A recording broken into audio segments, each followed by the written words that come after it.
bien, je dis bonjour à tous. Donc une nouvelle fois, nous nous retrouvons compte tenu du confinement grâce à ces moyens modernes. N'est pas toujours très facile pour nous qui avons un certain âge et manque d'habitude, mais qui ont l'avantage de nous permettre ce matin de communier, de partager ce culte d'adoration et culte d'étude également. J'espère que chacun d'entre vous se porte bien. La période est difficile, certes, mais nous devons garder notre regard sur toutes les bénédictions du Seigneur et toutes les souffrances qui nous sont évitées. Effectivement, je crois que dans l'Église, à ma connaissance, il n'y a pas eu de malades ni de personnes contaminées par ce Covid. Nous sommes confinés, mais nous sommes chez nous, dans notre confort intérieur. Nous ne sommes pas dans un lieu étranger. Nous devrions nous rappeler un peu les temps d'après-cyclone où certains n'avaient même plus de toiture, certains étaient sous toile de tente, temps bien difficile où il a fallu vivre dans la précarité. Mes premiers mots à l'époque en créole, ça a été Kazlak a coulé ou encore tout bitin crasé, pour montrer à quel point la situation était tendue. Nous qui sommes au Seigneur, nous avons un gros avantage, nous ne sommes jamais seuls, nous pouvons toujours nous confier à lui en toutes circonstances et nous devons nous réjouir de cela.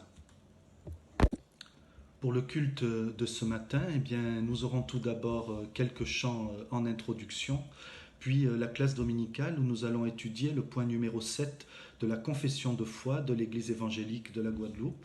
Je vous souhaite un bon culte sous le regard du Seigneur. Je fais lecture maintenant de quelques versets pour nous encourager en Philippiens au chapitre 4, les versets 4 à 7. Réjouissez-vous toujours dans le Seigneur, je le répète, réjouissez-vous. Que votre douceur soit connue de tous les hommes.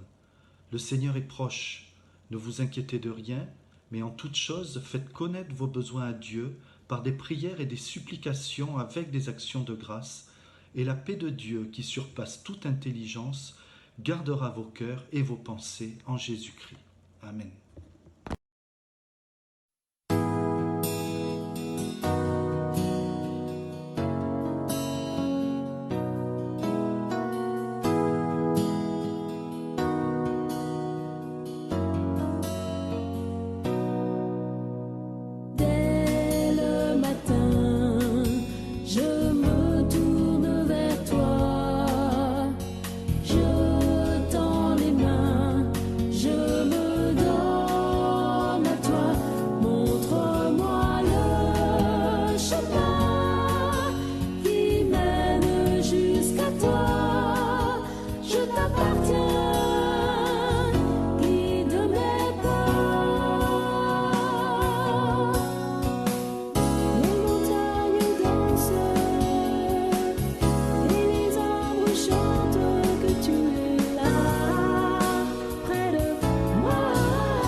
Dieu Tout-Puissant,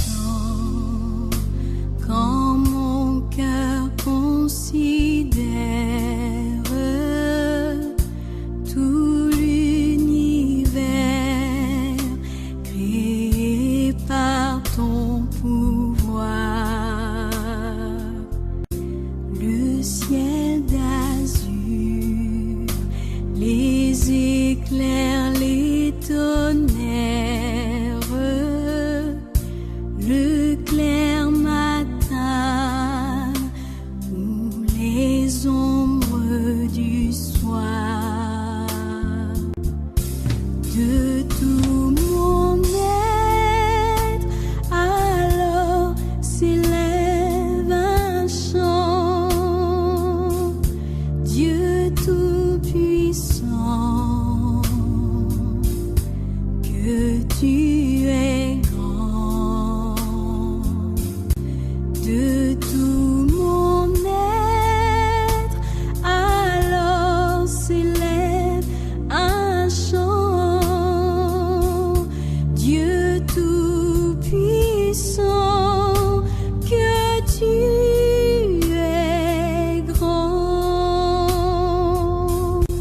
Quand par les bois ou la forêt profonde, j'erre et j'entends tous les oiseaux chanter. Quand sur les monts, la source avec son onde livre aux zéphyrs son chant doux et léger.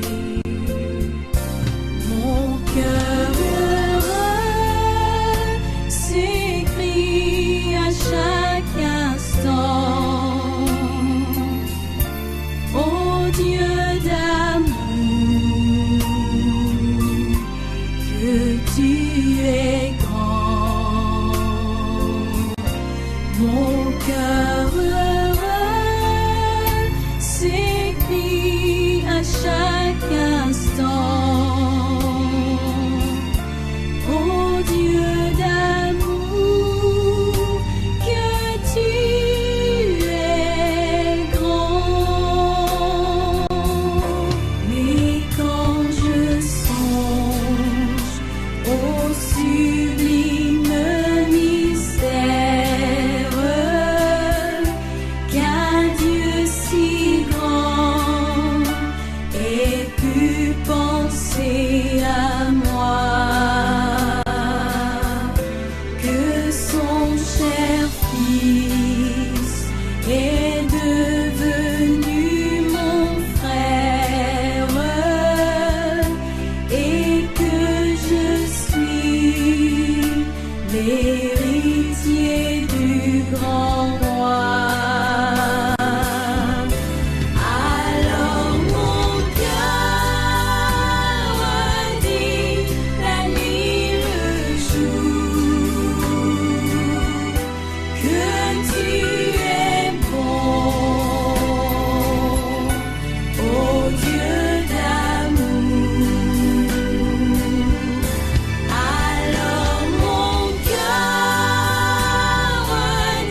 Voilà, nous poursuivons notre culte maintenant par l'étude, mais avant toute chose, je voudrais prier afin que le Seigneur puisse nous conduire dans ce moment.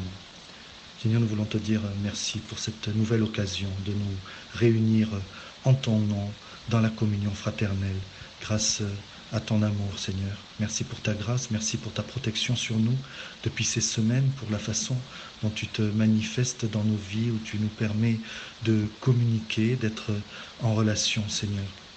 Je te demande de visiter chaque foyer, chaque chrétien, Seigneur, afin d'ouvrir nos cœurs.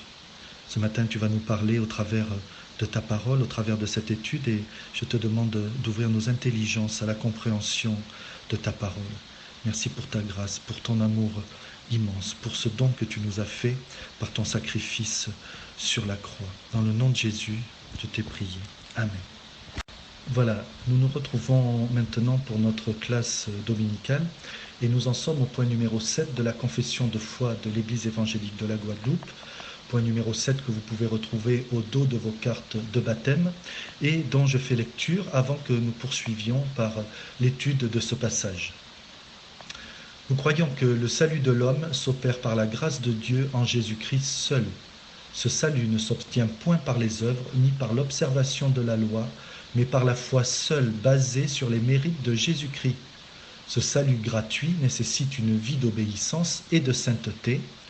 Et à l'issue de ce passage, il nous est laissé 3 passages bibliques. Éphésiens chapitre 2, les versets 8 à 10. Romains chapitre 3, le verset 20. Et Tite chapitre 2, les versets 11 à 14. Nous allons commencer par une définition globale du salut.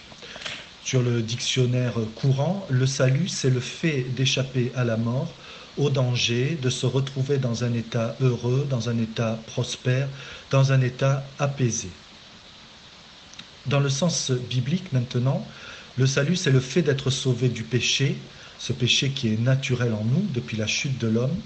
C'est le fait d'échapper à la mort spirituelle, à la perdition éternelle à laquelle nous sommes après tout tous destinés avant que nous ayons accepté Jésus comme sauveur. L'homme a besoin d'être racheté et sauvé par l'intervention d'un sauveur divin qui est Jésus-Christ.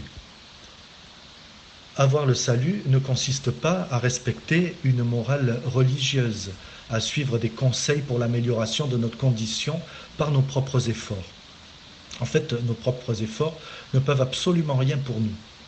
Avoir le salut nous rappelle simplement l'amour de Christ pour nous. Il n'est pas un Dieu froid et insensible à notre sort, comme on peut le voir dans certaines religions ou même philosophies.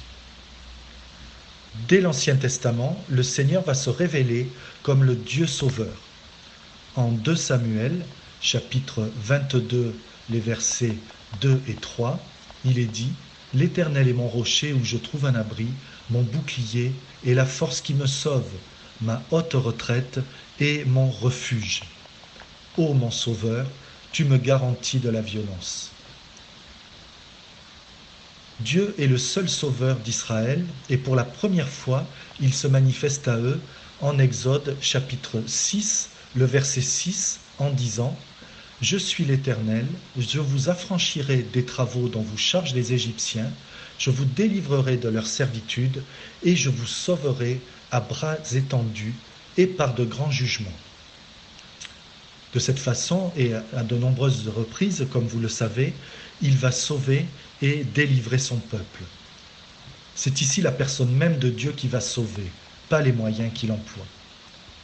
Dans l'Ancien Testament, ce salut par Dieu comporte toutes les délivrances, aussi bien terrestres que spirituelles. Ceci à la différence du Nouveau Testament, où dans le Nouveau Testament, la délivrance dont on nous parle est principalement spirituelle. Toutefois, le Dieu sauveur de l'Ancien Testament est encore caché à l'homme. Et Ésaïe même dira lui-même dans le chapitre 45, verset 15, « Mais tu es un Dieu qui te cache, Dieu d'Israël, sauveur. » Et par la voix du prophète Ésaïe, le Seigneur répond à l'humanité souffrante qui lui demande de déchirer les cieux et de descendre à son secours. En Ésaïe, chapitre 35, le verset 4, il dit « Prenez courage, et il annonce la venue d'un sauveur. Dans le Nouveau Testament, maintenant, Christ est de suite présenté comme un sauveur et pas seulement comme un maître dès l'annonce à Joseph.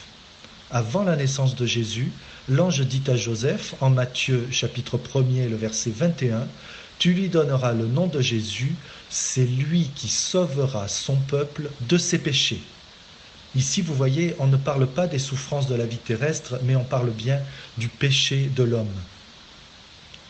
Nous apprenons également plus loin, dans les Actes, chapitre 4, au verset 12, « Il n'y a de salut en aucun autre », ou encore en Hébreu, chapitre 2, le verset 10, « Jésus est le prince de notre salut ».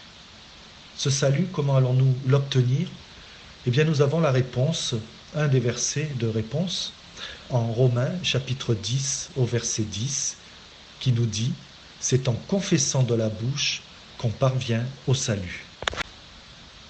Nous allons voir maintenant la définition de la grâce. Au niveau du dictionnaire courant, il nous est dit que la grâce, c'est une faveur qui nous est accordée. Dans le sens biblique, la grâce est l'aide surnaturelle accordée par Dieu aux hommes pour leur salut. La grâce consiste en pardon, amour et bienveillance divine. Dans l'Ancien Testament, la grâce consiste en la pure bonté de Dieu qui aime le pécheur et qui ne désire pas sa mort, mais sa conversion et sa vie. D'ailleurs, en Ézéchiel, chapitre 18, le verset 23, le Seigneur s'exprime et dit « Ce que je désire, est-ce que le méchant meure ? dit le Seigneur éternel. N'est-ce pas qu'il change de conduite et qu'il vive ?» Voyons combien le Seigneur a compassion, miséricorde pour l'homme et l'homme pécheur. Sur la base de la loi instaurée par Moïse, l'homme ne devait être justifié que par les œuvres, ce qui était totalement impossible. Raison pour laquelle le Seigneur laisse entrevoir rapidement qu'il choisit Israël sans aucun mérite de la part de ce peuple. Nous pouvons faire lecture en Deutéronome, chapitre 7, les versets 7 et 8, ou encore Deutéronome, chapitre 9, les versets 4 et 5. Le Seigneur dit « Je fais grâce à qui je fais grâce et miséricorde à qui je fais miséricorde. » Dieu ne garde pas le souvenir de l'iniquité. On trouve auprès de lui le pardon, la miséricorde et la rédemption. Avant la venue de Jésus, cette grâce était donnée par Dieu par anticipation à un peuple pécheur. Voyons maintenant ce qu'est la grâce dans le Nouveau Testament. Et dès l'épître de Jean, en Jean chapitre 1er au verset 17, il nous est dit « La grâce est venue par Jésus-Christ, tandis que la loi a été donnée par Moïse. » Un peu plus loin, en 2 Corinthiens au chapitre 8 et 9, il nous est dit également « Car vous connaissez la grâce de notre Seigneur Jésus-Christ, qui pour vous s'est fait pauvre de riche qu'il était, afin que par sa pauvreté vous fussiez enrichis. » La venue du Seigneur Jésus sur terre n'a toutefois pas été suffisante. Il a fallu son sacrifice à la croix et sa mort à cause de nos péchés. La grâce ne peut être reçue que par la foi en Jésus-Christ, mort et ressuscité pour nous. Éphésiens, chapitre 2, les versets 8 à 10, nous dit « Car c'est par la grâce que vous êtes sauvés, par le moyen de la foi, et cela ne vient pas de vous. C'est le don de Dieu. Ce n'est pas par les œuvres, afin que personne ne se glorifie. » Également, en Romains chapitre 3, verset 20, ce verset qui nous était cité avec ce paragraphe de la confession de foi, ce paragraphe numéro 7, il nous est dit « Car nul ne sera justifié devant lui par les œuvres de la loi, puisque c'est par la loi que vient la connaissance du péché. » Nous allons voir maintenant quels sont les effets de cette grâce en nous. Eh bien, ces effets, ils sont à la fois merveilleux et complets. La grâce nous apporte le plein pardon de nos fautes. Nous sommes justifiés, et ce, malgré nos péchés, nous sommes déclarés justes par cette grâce imméritée. Notre cœur est affermi. nous avons la consolation éternelle, nous avons également l'espérance, nous avons le bonheur d'appartenir au Seigneur. Puissions-nous croître dans la grâce et en être remplis, comme l'exemple d'Étienne en Actes chapitre 6, verset 8, où nous apprenons « Étienne, plein de foi et de puissance, faisait des prodiges et de grands miracles parmi le peuple. » En conclusion, nous pouvons retenir que personne par ses propres forces et sa bonne conduite, si bonne soit-elle, ne peut accéder au salut. Nous avons le salut uniquement par grâce et non par nos mérites. Cependant, en étant bien conscients de cela, nous devons nous appliquer à une vie obéissante, une vie au plus près de la sainteté. Cette conscience en nous, cette conscience de ce salut gratuit, de cette grâce imméritée, doit susciter spontanément le désir d'un nouveau mode de vie. Que le Seigneur puisse nous bénir au travers de la compréhension de sa parole, et ceux qui souhaiteraient avoir cette étude par écrit peuvent me le faire savoir sur le groupe WhatsApp, je pourrai vous la transmettre. Je vous souhaite une bonne suite de culte.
Bonjour, chers bien-aimés, comment allez-vous?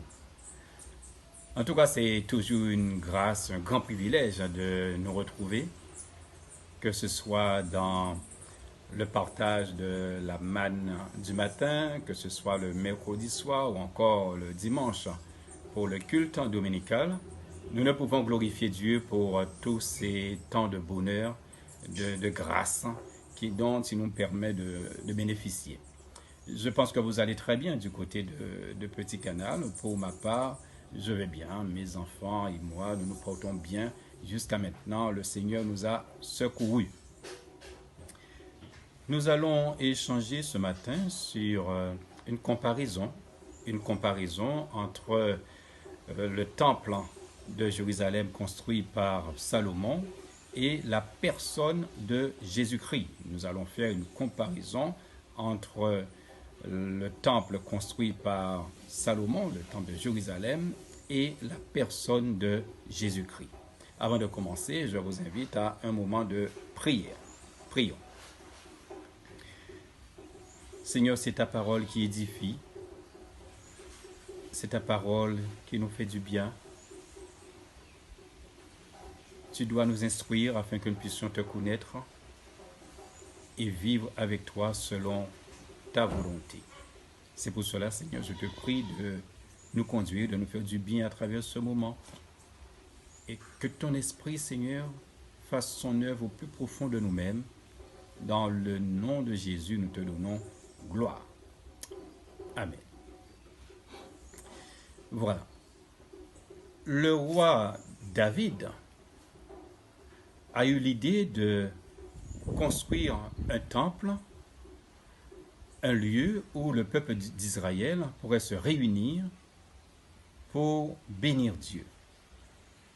Cependant, la carrière, la vie de David ne permettait pas qu'il construise un temple à Dieu parce que David a connu trop de guerres, il a fait couler trop de sang. Alors Dieu lui dit, c'est son fils Salomon qui aura ce privilège de construire le temple.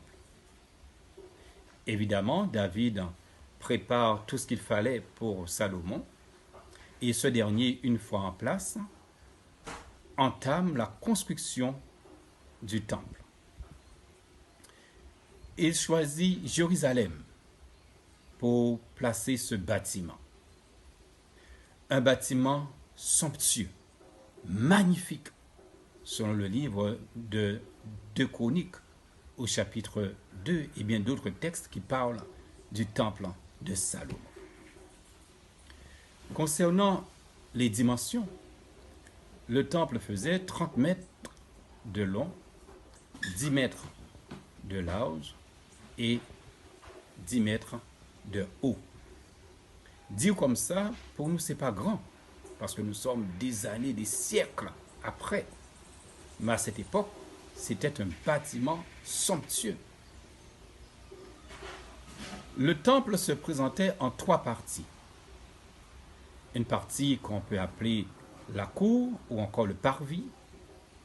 Nous avions une deuxième partie qu'on appelle le lieu saint et une troisième partie qu'on appelle le lieu très saint. Une voile séparait le lieu saint du lieu très saint. On trouvait à l'intérieur du temple 2 chérubins. Les chérubins, c'est une catégorie d'anges puissants, gardiens des choses de Dieu. Nous pouvons retrouver la présence de chérubins dès le livre de la Genèse au chapitre 24, où nous avons un chérubin qui protège l'arbre de vie.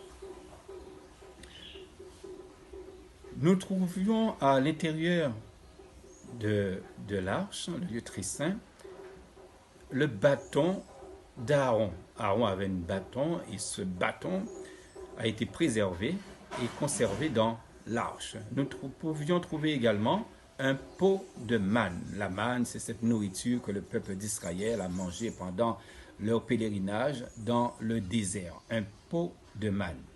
Et un troisième élément très important, les deux tablettes qui contenait le décalogue, c'est-à-dire les 10 commandements. Nous avions également 2 tablettes sur lesquelles Moïse a reçu les 10 commandements qui se trouvaient dans l'arche. Nous pouvons aussi souligner que le souverain sacrificateur, le plus haut dignitaire parmi les sacrificateurs, ne pouvait rentrer dans le lieu très saint qu'une fois par année. Ça veut dire que c'était un endroit où on ne pouvait pas entrer si ce n'est le souverain sacrificateur une fois par an. La diaspora israélite, c'est-à-dire les Israélites qui vivaient à l'étranger, devaient tourner vers leur visage, vers le temple pour prier parce que Salomon l'avait recommandé. Dans quelque lieu se trouvait un Israélite et qui voulait prier, il fallait qu'il tourne son visage vers le temple pour prier. Ils ont mis 7 ans et demi à construire le temple. Pour dire que c'était un ouvrage assez considérable. Lors de la dédicace du temple, Salomon a prié. Il y a eu une grande fête en l'honneur de l'Éternel et aussi ravi d'avoir ce bâtiment. Quel était le but de ce bâtiment? Quel était le but du temple construit par Salomon? C'était un lieu où les Israélites pouvaient venir prier et pouvaient venir louer, adorer Dieu, écouter la lecture de la Torah, c'est-à-dire les 5 premiers livres de la Bible, la Pentateuque. C'est là qu'ils pouvaient venir offrir leurs sacrifices. Donc pas mal d'activités autour du temple, basées sur le temple de Jérusalem. Cependant, le temple, dans toute sa splendeur, ainsi que l'arche, aussi précieuse soit-elle, ne pouvait sauver le peuple d'Israël. Et avec raison, Actes des Apôtres, chapitre 12, nous dit la chose qui suit. Permettez-moi de faire lecture de Actes des Apôtres, chapitre 4, verset 12. Nous lisons ce qui suit. Il n'y a de salut en aucun autre, car il n'y a sous le ciel aucun autre nom qui ait été donné parmi les hommes par lequel nous devions être sauvés. Suivant ce texte, seule la personne et l'œuvre de Jésus capable de nous donner le salut. Il est vrai que les sacrifices du peuple d'Israël avaient leur rapport, leur capacité, leur intérêt. Mais cependant, ces sacrifices étaient limités. Aujourd'hui, c'est nous qui sommes le temple du Saint-Esprit. Aujourd'hui, c'est nous qui sommes le temple du Saint-Esprit. Le Seigneur n'habite plus un élément extérieur à l'homme, mais il habite en l'homme, dans notre cœur. Donc quand nous prions, on n'est plus tenu de tourner notre visage vers Jérusalem, où se trouvait le temple bâti par Salomon, mais nous devons simplement épancher notre âme vers Dieu. Il est évident qu'il y avait un lien entre le temple et Jésus, ce qu'on appelle typologie. Le temple était un type de Jésus, représentait Jésus, mais n'était pas Jésus. Et aujourd'hui, nous avons tout pleinement en Christ qui est venu, qui s'est donné pour nous. Donc, nous n'avons plus à considérer un objet, mais la personne et l'œuvre de Jésus. Nous l'avons déjà dit, le souverain sacrificateur ne pouvait entrer qu'une seule fois dans le lieu très saint. Nous, enfants de Dieu, aujourd'hui, nous pouvons en tout lieu et à toute occasion prier Dieu, communier avec notre Seigneur, contrairement au souverain sacrificateur qui ne pouvait qu'une seule fois par an. Car le voile qui séparait le lieu saint du lieu très saint a été déchiré lors de la mort de Jésus et nous donne aujourd'hui accès direct à la personne de Dieu, selon Matthieu chapitre 27, verset 51. Matthieu chapitre 27, verset 51. Ce qui signifie que depuis la mort de Jésus, toute personne repentante peut accéder directement à Dieu sans l'intermédiaire du temple. Toute personne repentante aujourd'hui peut accéder directement à Dieu sans l'intermédiaire du temple.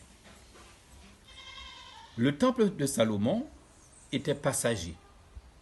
D'ailleurs, il a été détruit par les Babyloniens en 87 avant la naissance physique de Jésus-Christ. Oui, ce temple somptueux, magnifique, a été détruit en 87 lors de l'attaque des Babyloniens. Le temple a été détruit, mais Jésus, malgré sa mort, n'a pas été détruit. Mais il est ressuscité, c'est ce que nous avons dit dimanche dernier. Il est mort, oui, mais il est aussi ressuscité. Le temple ne pouvait sauver le peuple d'Israël parce qu'il devait chaque fois faire des sacrifices pour couvrir leurs péchés. Mais Jésus nous a libérés, Jésus nous a sauvés, réellement sauvés. En Christ, oui, nous pouvons parler de salut éternel. En conclusion, chers amis, chers frères et sœurs, je veux attirer notre attention sur un fait très important que nous devons absolument éviter, c'est l'idolâtrie. À partir du moment qu'il y a un objet, il y a eu le temple de Jérusalem, le temple construit par Salomon, il y a eu l'arche, et dans l'arche, il y a eu quelques objets comme le bâton d'Aaron, comme un pot de manne et les 2 tablettes sur lesquelles étaient inscrits les 10 commandements. Mais à un moment donné, l'arche, qui était un type de Dieu, qui représentait Dieu, est devenue un objet d'idolâtrie pour Israël. 1 Samuel chapitre 4 nous dit, lors d'une bataille, le peuple d'Israël a été vaincu par les Philistins. Après analyse, ils se sont dit, si nous avons perdu cette bataille, c'est parce que l'arche n'était pas là, c'est parce que Dieu n'y était pas. Alors qu'est-ce qu'ils font? Ils vont chercher l'arche et l'emmènent sur le front de bataille. Ils affrontent à nouveau les Philistins et puis, rebellent, ils sont battus. Pourquoi les Israélites se font battre malgré la présence de l'arche? Tout simplement, les Israélites n'en faisaient aucun cas de l'arche, ils avaient totalement abandonné Dieu. Mais pour eux, dans leur pensée, puisque l'arche est là, Dieu est là.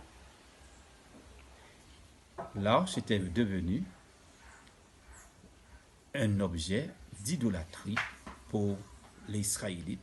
Il n'avait aucun sens. Chers amis, nous aussi, nous avons parfois cette attitude, ce comportement.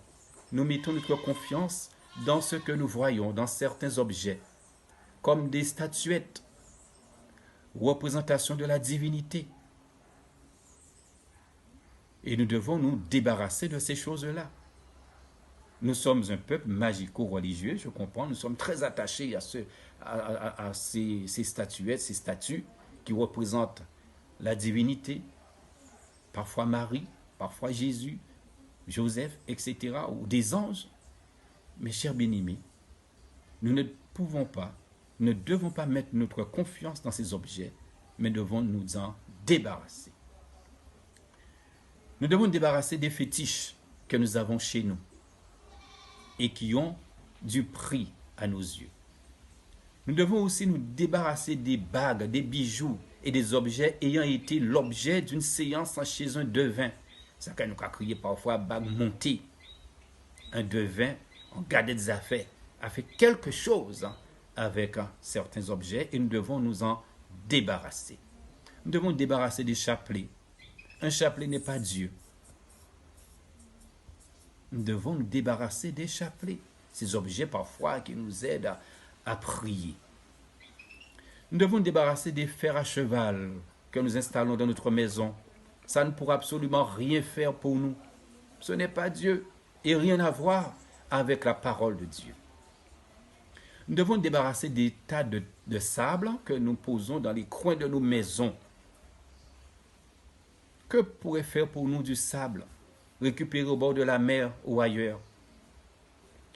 Nous devons nous débarrasser des images qui représentent la divinité. Et assez souvent, nous avons rencontré chez certaines personnes Saint-Michel qui terrasse le démon. On n'a peut-être pas fait attention, mais Saint-Michel est blanc et le démon est noir. Et cette pensée religieuse véhicule une pensée sociologique dont nous n'allons pas aborder ce matin. Mais cette image n'est pas Dieu. Et nous pouvons, et devons nous débarrasser de cette image et d'autres images similaires. Nous devons nous débarrasser des livres de prière que nous avons à la maison. Nous devons nous débarrasser des livres de prière que nous avons à la maison. Les prières à caractère magique. Oui, nous n'y prières magiques à Kazan, nous faut nous débarrasser nous de ces prières-là, ça. Les livres magico-religieux. Et que dirons-nous des horoscopes? Les horoscopes. Et nous basons nos vies parfois suivant les horoscopes. Si l'horoscope est favorable, je sors. Si ce n'est pas favorable, je ne sors pas. Mes chers amis, nous devons déposer nos vies entre les mains de Dieu. Débarrassons-nous de tous les objets cosmiques ou terrestres, tout ce que nous pouvons considérer dans le ciel, les étoiles, la lune, le soleil. Nous devons arrêter d'adorer ces choses-là. Et nous baser sur la personne et l'œuvre de Jésus qui seul délivre. Chers amis, Jean chapitre 4, verset 24 nous dit ce qui suit. Dieu est esprit, et il faut que ceux qui l'adorent en esprit et en vérité. Dieu est esprit, nous dit la parole. Et il faut que ceux qui l'adorent en esprit et en vérité. Ne faisons pas comme les Israélites qui ont mis leur confiance dans l'arche, un objet, pensant que si l'objet est là, si l'arche est là, Dieu est là. Non, c'est pas cela.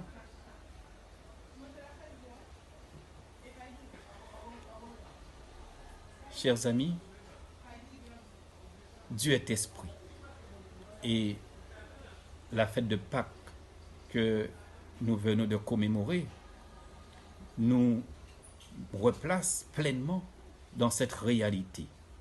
La personne de Christ attachée à la croix et sa vie qu'il nous donne. Actes des Apôtres nous dit qu'il n'y a de salut en aucun autre, seul en Jésus. En Jésus seul, nous devons placer notre confiance, notre vie, et pas dans un objet. Jésus seul peut nous donner la vie. Le temple, avec son intérêt, permettait au peuple d'Israël de rencontrer Dieu, de se réunir. Mais le temple ne pouvait donner la vie aux Israéliens. Et nous, le temple ne peut pas nous donner la vie. Ce n'est pas parce que nous allons au temple qu'on a la vie. L'erreur que nous faisons aussi, parfois nous plaçons une Bible à la maison et nous pensons que seule la présence de la Bible nous protège. Mes chers bien-aimés, non. Nous devons lire la Bible. Nous devons lire la Bible, méditer la Bible et mettre cette écriture, cette vérité, l'évangile de paix en pratique. Et laisser Jésus, la personne de Jésus, remplir notre vie. Après ces quelques paroles, nous donnons gloire au Père, nous donnons gloire au Fils et nous donnons gloire au Saint-Esprit. Et le peuple de Dieu dit Amen.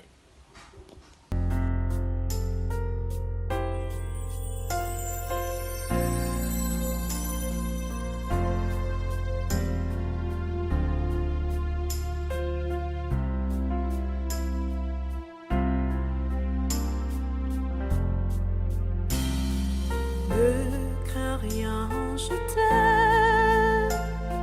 Je suis avec toi. Promesse suprême qui soutient ma foi.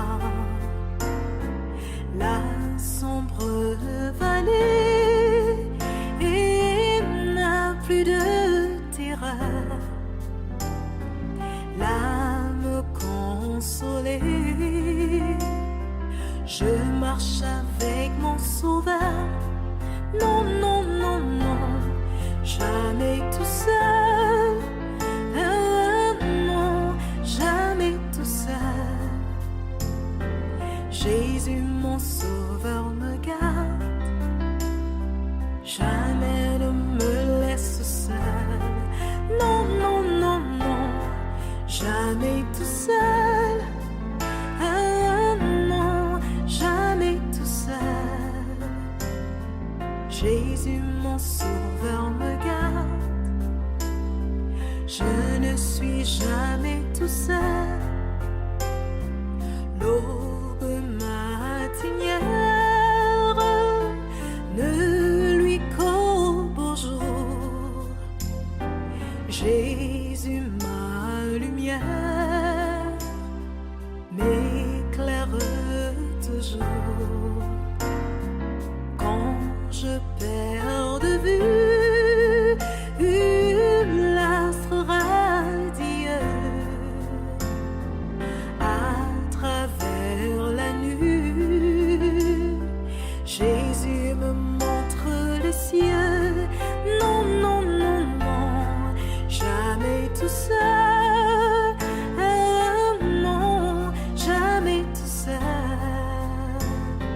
Jésus mon sauveur me garde, jamais ne me laisse seul. Non, non, non, non, jamais tout seul. Non, jamais tout seul. Jésus mon sauveur me garde, je ne suis jamais tout seul. Les dangers accourent, subtils, inconnus. De près ils m'entourent, plus près est Jésus, qui dans le voyage me redit c'est moi. Ne crains rien, courage, je suis toujours avec toi. Non, jamais tout seul. Non, jamais tout seul. Jésus mon sauveur me garde, jamais ne me laisse seul. Non, non, non, non, jamais tout seul. Non, jamais tout seul. Jésus mon sauveur me garde, je ne suis jamais tout seul. Jésus mon sauveur me garde, je ne suis jamais tout seul. Jésus mon sauveur me garde, je ne suis jamais tout seul.